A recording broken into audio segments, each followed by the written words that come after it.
10th house जो है ये प्रोफेशन का हाउस है, कर्मा का हाउस है, आपके ओवरऑल कर्म को बताता है, आपका प्रोफेशन कैसा है या आप प्रोफेशन में कैसा करेंगे उसको दर्शाता है। 11th हाउस जो है आपका सोशल सर्कल है, आपके गेन्स हैं, आपकी डिजायर फुलफिलमेंट को दिखाता है, आपकी इनकम को दिखाता है।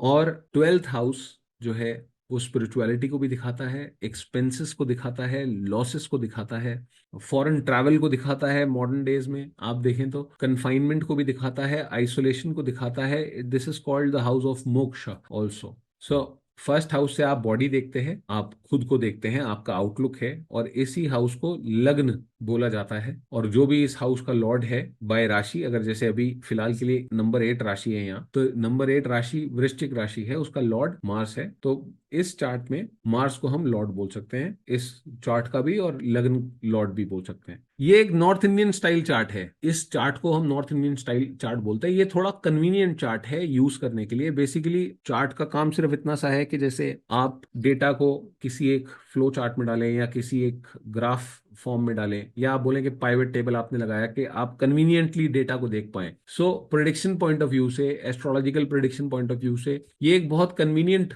तरीका है चार्ट देखने का या कुंडली बनाने का, और ज्यादा पॉपुलर है नॉर्थ इंडिया में। साउथ इंडिया में आप देखें तो इस तरह का चार्ट यूज होता है, इसको हम साउथ इंडियन चार्ट भी बोल सकते हैं। यहाँ क्या है इस कुंडली में या नॉर्थ इंडियन चार्ट में, क्या है कि हाउसेस फिक्स्ड है।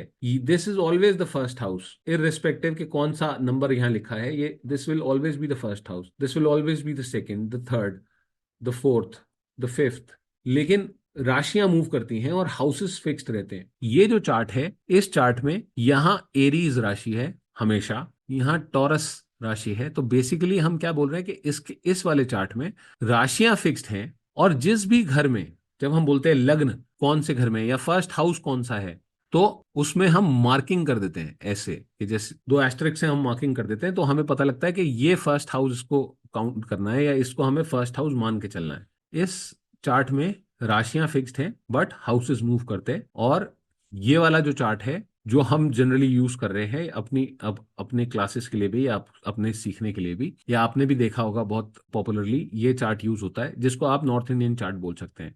थोड़ा सा ऐसा लगता है कि थोड़ा ज्यादा वेल डिजाइंड है या ज्यादा इजियर फॉर्म में बनाया गया है, इसको रीड करना कंपैरेटिवली इजियर है, ये काफी कन्वीनियंस देता है हमको बहुत सारे प्रिडिक्शन टूल्स के अंदर, तो इसलिए ये चार्ट जो है वो ज्यादा पॉपुलर है।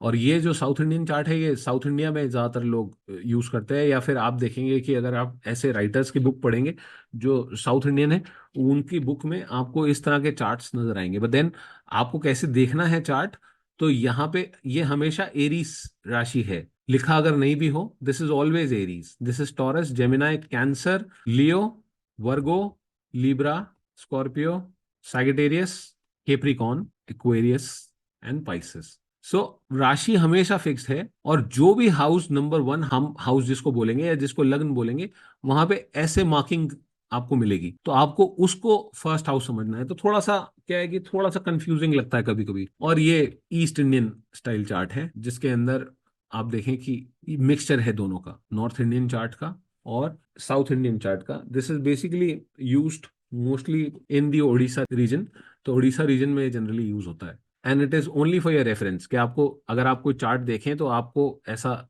एलियन ना लगे कि मैंने कभी देखा नहीं है।